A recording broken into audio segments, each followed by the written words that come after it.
Backup is en route. Do a call back for 8662 Suspect is in custody. Hey guys, Tyler Ryan with the Unfinished Files. We're continuing our deep dive into the 1995 murder of 15-year-old Brandon Vinson in Lexington, South Carolina. Brandon went to work as a bag boy in Red Bank, South Carolina at the Winn-Dixie. He doesn't finish his shift. His body is found 3 days later, stabbed 72 times. There was a suspect developed, Calin Radwill, who ultimately served 20 years for associating with the crime. The last 10 of it was part of a plea arrangement. This interview I want to play for you was on WVOC AM. It's in Columbia, South Carolina. Dave McDougall, the host. But on this interview, and this is part 2, on this interview is Tim Vinson, who is Brandon's dad, and John Delgado, who is one of the 3 attorneys for Calin Radwill. Some very interesting information. The clip is about 21 minutes long. There's a lot there. There's a lot there. I want you to go ahead and give this a listen here on the Unfinished Files. Joining us today, for those of you who have, if you have missed the first 2 hours, you've missed an awful lot. And I'll try to recap very briefly for those who have come in. On June 10th of 1995, a young man by the name of Brandon Vinson was abducted from the Winn-Dixie store in Red Bank in the Lexington County area of South Carolina. Yeah, he was unfortunately brutally murdered. His body was found a few days later. Subsequent to that, in the August of 1995, a young 17-year-old man by the name of Calin John Radwill was charged with the murder. Mr. Radwill was brought back to South Carolina and had a preliminary hearing, ironically enough, 10 years and a day ago, on December 19th of 1995. Mr. Radwill was then ensconced in the Lexington County Detention Center, and the Vinson family was left hanging. Mr. Radwill, and the complaint here is, from me, is not about Mr. Radwill being in jail. The complaint is that the Vinson family was left hanging, left with nothing, no closure, no trial, no answers to a lot of the questions they had. Joining us in studio is Tim Vinson, the father of Brandon Vinson. And I know you've waited an awful long time because you've actually come into the studio today with a list of questions. Yes. And I think the fact of the matter is, I'm fairly safe in saying you're not happy about the way law enforcement handled this, and you're not happy about the way the prosecutor handled this. And let me just add this in here. You received an apology from the judge the day that Mr. Radwill's plea was accepted, did you not? Yes, I did. Do you remember basically what he said to you? This is the judge in the case. He was very sorry, and the judicial system had failed our family, and he felt that it was a disgrace. So this isn't just something in your mind that you think that, I mean, even the judge has noted what you have said all along. Yes. You find that unusual, Mr. Delgado? Ever heard of a judge making an apology of that nature, and you were there too? Ever heard of that? No, Dave, I never have. That was an extraordinary afternoon. First of all, because the way the Vinson family conducted themselves, they were resolute and dignified. They continued to ask the questions that needed to be asked. When Tim Vinson asked the judge, and it was just a heartfelt plea when he said, "Don't do this to other people." He was saying, don't make another family like ours go through 10 years of not knowing what's going to go on and keep us blindfolded about the status of the case. And he was right. 10 years is an extraordinary length of time. I have never been involved with a case that's taken that long to get to trial. I've never heard of another case that's taken that long to get to trial after an arrest. Never. Mr. Vinson, what would you tell us what your complaints are? I mean, obviously, you've got a list of them, literally. I mean, are there questions that have been unanswered? Yes, they're unanswered. There's been explanations, but there's been no concrete and satisfactory explanations. One of the problems that I really have is, and I don't know exactly what kind of plea it is, Mr. Delgado, the Arbor plea? Alford plea. Alford plea. Yes, sir. But that allowed him to plead guilty or whatever, but not admit guilt. But in the same breath, under the plea agreement that we agreed to, the 11th Circuit Solicitor's Office tacked on 2 other charges that happened while Radwill was incarcerated in the detention center. Now, as I understand, those were charges where he was involved in altercations with jail officers, and there were assault charges. They didn't relate directly to Brandon's case, or Nothing to do with Brandon's case. Okay. But they were tacked on to Brandon's. The sentences were given to run concurrently with Brandon's sentences. So basically the incidences that occurred with the guards went unpunished, in my view. That's the way I look at it. Now, for whatever it's worth, for those who weren't who missed it, what Radwill was eventually sentenced to will in fact require him to be in jail for another 10 years. He's already served 10 years, so the reality of it is his jail sentence for all of this comes down to 20 years. 20 years total. We're in agreement? Okay. Yes. But other problems that I have, articles of evidence that got lost. I don't want to be specific, but they just they disappeared, and things disappear over a period of years. I did make a trip to the evidence room. I think some of the first things I looked at was dates and times that people came in and viewed the evidence, and it was pretty late in the investigation. So, any idea when, considering this started in 95? First letter I saw that was actually in there was 1999.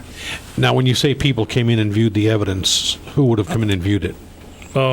Defense attorneys, prosecutors. You have to know what you have, and if you're looking at the evidence and then inventorying the evidence and keeping up with the evidence, you should never lose any evidence. Agreed. But it was gone. Agreed. And that was what eventually led, well, according to statements by Solicitor Myers, why he was eventually taken off the case. And let me read what he told Channel 19 the day after the plea was taken. Solicitor Myers said, quoting him here, "It was because we found some evidence, some materials in a storage room or storage buildings at the Lexington County Sheriff's Department that had never been disclosed to us, never turned over to the defense." And he put off his being taken off the case on that. Does that ring true and sound accurate to you, Mr. Delgado? That's what Mr. Myers said. I am going to say this, and then I'm not going to comment on that any further. I categorically refute that. That is not the real reason. But I told Mr. Myers that I was not going to say anything more about that because he and I reached an agreement that the real reason would be between us and the judge. His office was taken off, and Mr. Gowdy's office was substituted. That is the solicitor from Spartanburg who came in and put together and worked extraordinarily hard on this case to resolve this and to be ready for trial in November of 2005. He'll be with us, Solicitor Gowdy will be with us after the news break at 5:30. Mr. Vinson, what else was there that you see now when you look back on it that you wish had been done or not done? Well, the evidence is what really bothers me the most. The evidence that they discovered was actually found in a box of contents from the investigating officer's desk when he retired. Who had retired. Dumped it in a box, put on a shelf with the investigator's name on it. I think we spoke of it earlier, was the recording of the conversation. A telephone recording of Radwill, who was charged and when he was talking with a female friend, I think, in Arizona. Yeah, and it was found with the Federal Express envelope where it was shipped from the authorities in Arizona in the desk of the investigating officer. Why wasn't it ever turned over to the solicitor's office? Mr. Delgado, any idea? Sure. The answer to that is sloppy, slovenly investigation by the Lexington County Sheriff's Department. That's exactly right. Mr. Myers and his team can only prosecute what they know of and what's given to them. This is a function of the Lexington County Sheriff's Department doing an inadequate job for the Vinson family and for the system of justice that we all serve. But according to what I've learned talking to different people, the discovery of evidence in a case does not put you off of the case. Yeah, as I understand it, from having heard and gone over what Mr. Myers, Solicitor Myers, said on several he said, and having reviewed it on several occasions, his explanation is that his office would have become witnesses because they found what you're now telling me was a box with some tapes or an audio tape in it. And personally, I find that hard to comprehend. Does that make any sense in your understanding, Mr. Delgado? Ms. McDougall, I'm going to go back to what I said. I'm not going to reveal the reason why Mr. Myers' office was taken off. That's known to Mr. Myers, myself, and the judge. And there's a reason for it. There's a hard and fast reason for that. But I told Mr. Myers, if we could resolve this without having to make this public, this is the way I wanted to go. I brought this information to him, and it didn't have anything to do with evidence that was found in a box, I assure you that. Now, in a conversation with them, they brought up an accusation that was made against the solicitor's office, but I've never seen anything. Okay. What else is there, as you look back on it now, that you wish had been handled different? Where do you start, huh? Where do you start? I listened to John Delgado tell me how he prepared for 9 years and used that time. Well, in that 9 years, they prepared us for a death penalty trial, too. And that brought back memories. That brought back heartache. We reconstructed Brandon's life over a period of time, and we got almost to court. We got to a Friday afternoon before we were to start on Monday when I'm sorry to say you, but it's inclusive, yes, sir, decided that you're going to wait for the Supreme Court to make a decision that you knew had been in their hands for 6 months. And you got me ready to go to trial, and you take me back down and tell me, well, you just hold on a little bit longer and we'll do it later. The proverbial emotional roller coaster. Absolutely, day in and day out. Of the worst kind. Joining us in studio, Tim Vinson. John Delgado will be talking after the break on the half hour with Solicitor Trey Gowdy about the final resolution to this case, the state versus Calin Radwill, relating to the death of Brandon Vinson. Tim, I know you've waited a long time. There's a lot of other. Are there any other questions or complaints? I mean, what else is there? That you've mentioned a couple of things. What else is there?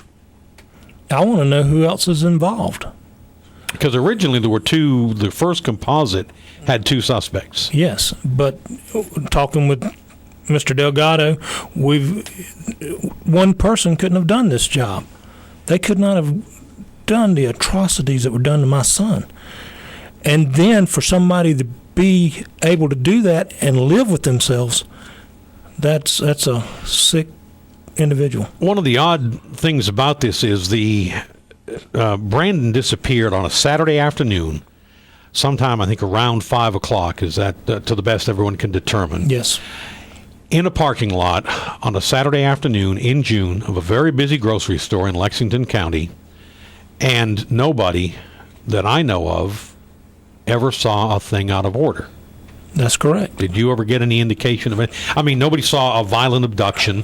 There was a shopper who saw earlier in the day, I believe, earlier in the afternoon, some sort of a confrontation, as she recalled it, between Brandon and some unknown males, but there was nobody, even she didn't say that there was an abduction or even an assault at that point. Yeah.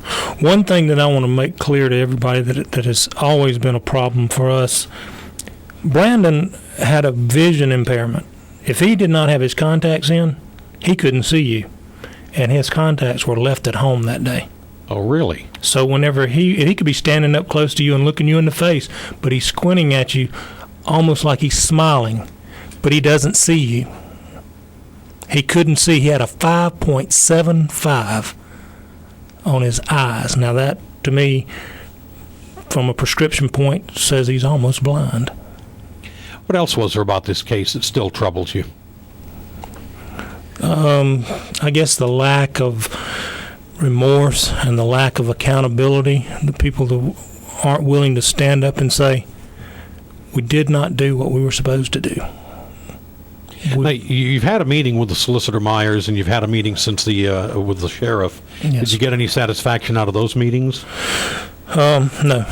I got basically the answers that I told you I've gotten. The sheriff's department, I met with Sheriff Metz on a few minutes. I didn't go to the real meeting. All I wanted to know from him was, is this investigation still open? And he said, definitely. So, What's going on? Any idea? supposedly they are still chasing leads, tracking down information that was uncovered by the 7th Circuit Solicitor's Office that may indicate other individuals. So they are actively pursuing those, but I have heard nothing since probably a month ago. Nothing new on that account. Nothing, no. Is there anything that you would like to see done that hasn't been done? By the By anybody. The judicial system, yes. I'd like to see some law passed that says if you can't get a conviction, if you can't bring it to trial within a 4-year period, you need to drop it. Mr. Delgado, one of the things that comes up oftentimes in situations like this, and I know you've touched a bit on the speedy trial, and I get this from people, but, would there have been anything that you or anybody could have done to push this thing along at the early stages? Theoretically, we could have filed a speedy trial motion in, say, 1998. There's still nothing that a judge would have had to have used to have dismissed the case by the year 2005. We could have filed it, but some of our cases in South Carolina, I'm thinking about a case that happened in Calhoun County in St. Matthews, where somebody had been in jail for a long period of time. His attorney then filed a speedy trial motion. The fellow wasn't brought to trial for maybe 4 years, 3 to 4 years after this lawyer did that. The lawyer then brought up, why shouldn't this case be dismissed? Because we filed a speedy trial motion. And the Supreme Court said because there's no prejudice that the defendant has suffered.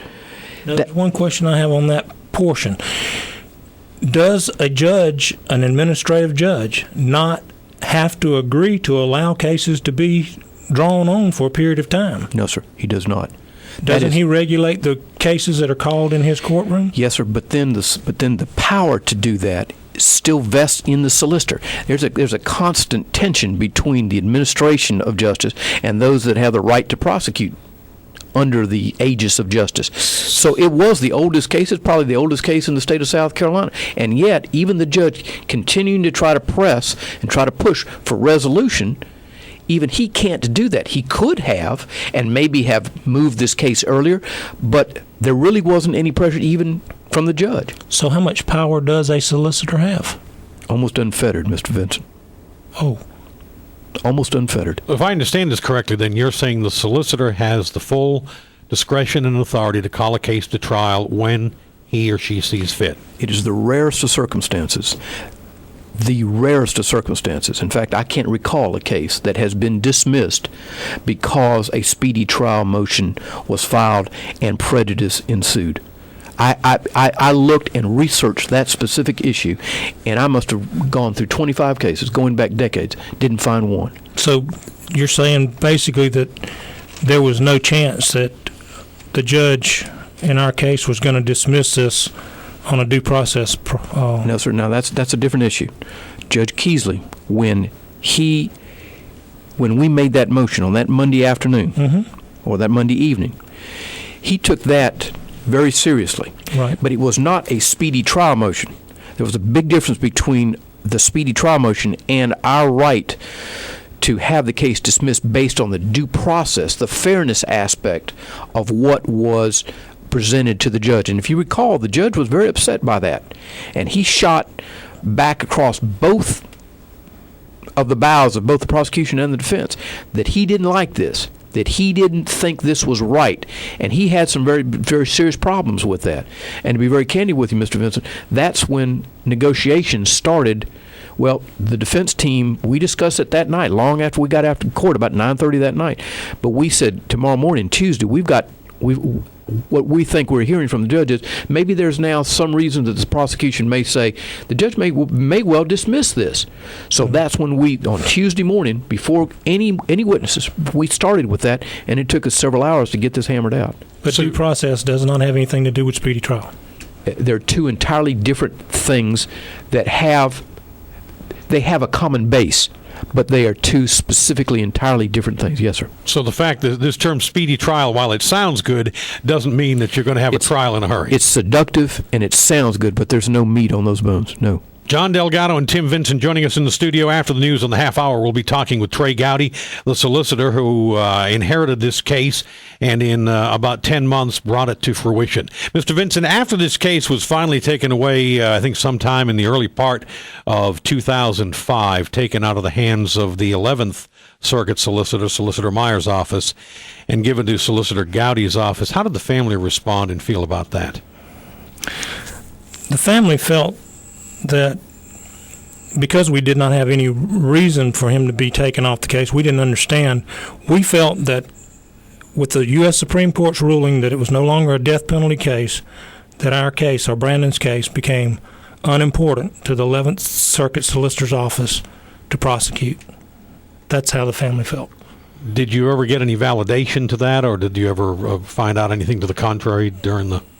Or I guess you've had a meeting with Solicitor Myers since the plea was taken, but during the interim, did you ever have any contact with them or hear anything from them? Yes, and the reasons given were the discovery of the evidence, of course, and then, of course, whatever the agreement between Mr. Delgado and Mr. Myers for the undisclosed reasons, but and we're not privy to that information. Guys, there is a lot to unpack in that 21 minutes, give or take, of audio, right? That interview back on WVOC back in 2015. John Delgado, who the defense attorney for Calin Radwill, and Tim Vinson, who is Brandon Vinson's dad. There's a lot there. Interesting words from the judge to the Vinsons, something even John Delgado said doesn't happen often. The assertion there's missing evidence. What happened to it, where to go. And I think the biggest takeaway there is not just the defense attorney's take, because that's his job, right? He's got to make his client look as good as possible. But interesting take from the victim's dad that says, essentially, this Calin Radwill didn't act alone. He couldn't have. This is the words of Tim Vinson. How could he? But Calin Radwill's the only one ever charged, the only one ever who spent a minute in jail for association to this crime.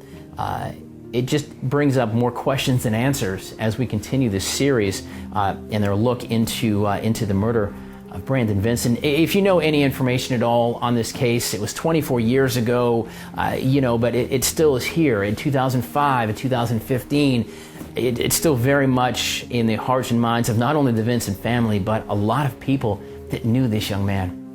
Call Crime Stoppers, 1-888-CRIME-SC, or you can reach out to us here at the Unfinished Files if you have any information. Nothing is unimportant, nothing is too small. Any tidbit of information could be that one key piece that investigators need to finally figure out who else may have been involved with the murder of Brandon Vinson.